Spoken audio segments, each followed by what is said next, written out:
কি ব্যাপার, আজ আবার এত সকাল সকাল চা বানিয়ে নিয়ে এলে? হে, আজ অনেক সকালেই আমার ঘুম ভেঙে গেছে, তাই আমি ভাবলাম এই ঠান্ডায় তোমাকে আগে গরম গরম এক কাপ চা করে দেই।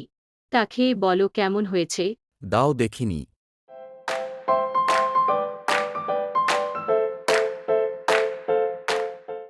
বাহ, খুব ভালো হয়েছে। একেবারে মুখে লেগে রয়েছে। তুমি তাহলে খাও, আমি গিয়ে বাকি কাজগুলি সারি।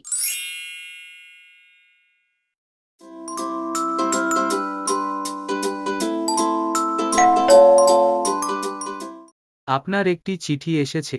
কথা থেকে এসেছে? বকুলপুর গ্রাম থেকে আজ সকালেই এসেছে। বকুলপুর গ্রাম থেকে? কি আছে এই চিঠিতে? তা তো আমি বলতে পারলাম না, আপনি নিজেই খুলে দেখুন। কি হয়েছে এরকম চুপচাপ বসে রয়েছ? গ্রাম থেকে চিঠি এসেছে, ঠাকুমার শরীর ভালো নেই। তাহলে তুমি গিয়ে একবার দেখা করে এসো। তাহলে তারাও অনেক খুশি হবে আর তোমারও মনটা ভালো হয়ে যাবে। তুমি ঠিকই বলেছ। আজ অফিসে একটু জরুরি কাজ আছে, সেই কাজটি সেরেই গ্রামের উদ্দেশ্যে বেরোব। অফিসের কাজ সেরে আমি বেরিয়ে পড়লাম গ্রামের উদ্দেশ্যে। ইতিমধ্যেই সন্ধ্যা ঘনিয়ে এসেছে। আমাকে একাই এই ঘন বন পেরিয়ে যেতে হবে। চারিদিকে আকাশটাও কেমন যেন কালো অন্ধকার করে আসছে। যখন তখন বৃষ্টি নেমে পড়বে। আমি গভীর বনের দিকে এগিয়ে যেতে লাগলাম।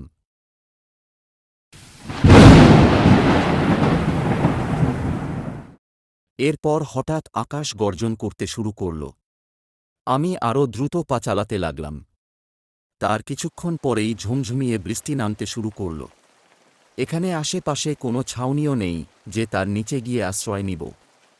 তাই আমি বৃষ্টির মধ্যে ভিজেই এগিয়ে যেতে লাগলাম। একে তো ঠান্ডা, তার ওপর বৃষ্টি। বৃষ্টির ফোঁটাগুলি গায়ে কাঁটা দিয়ে উঠছিল।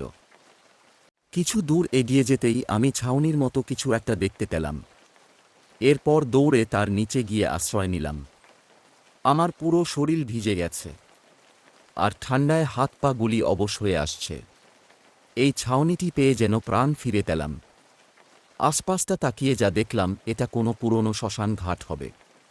চারিদিকে শুধু নিস্তব্ধতা, আর গাছগুলি কেমন যেন হাসতে ভুলে গেছে। দেখতে দেখতে মধ্যরাত হয়ে গেল, কিন্তু বৃষ্টি কিছুতেই কমছে না। আর এই মধ্যরাতে আমি একা এই শ্মশান ঘাটে দাঁড়িয়ে রয়েছি।